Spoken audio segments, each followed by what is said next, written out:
gió anh sẽ không lòng đi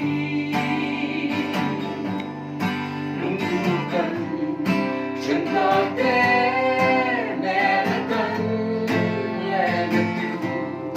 sinh kia biết ra rằng lại chỉ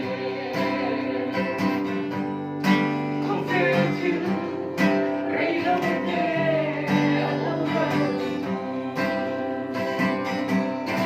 chuột rụng rụng khi là ông tu đang hiểu cần hiểu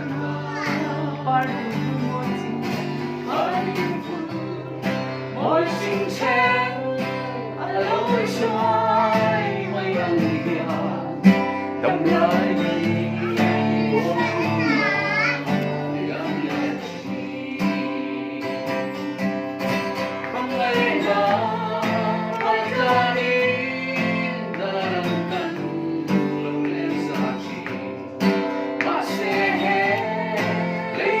Some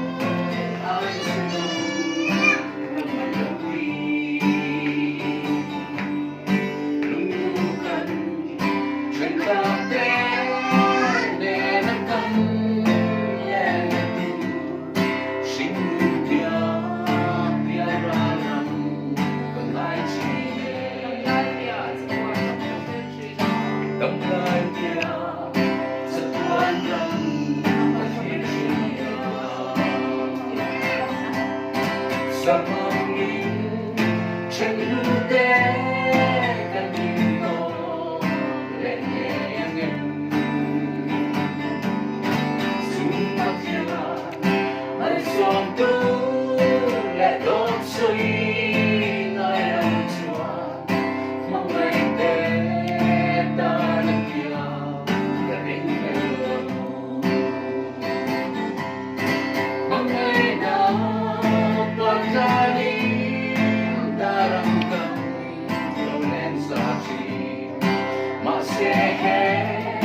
lấy cái gió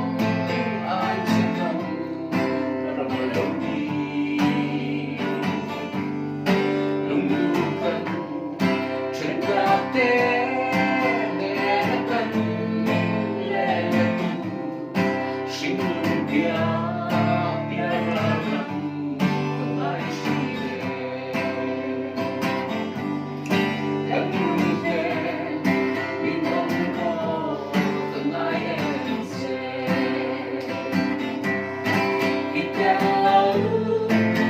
rằng lại chỉ cần Hãy Hãy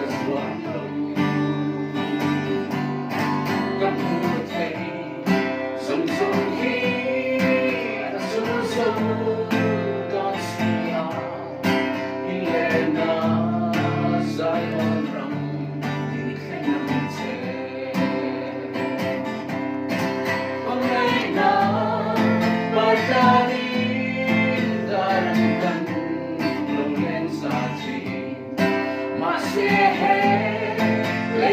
cho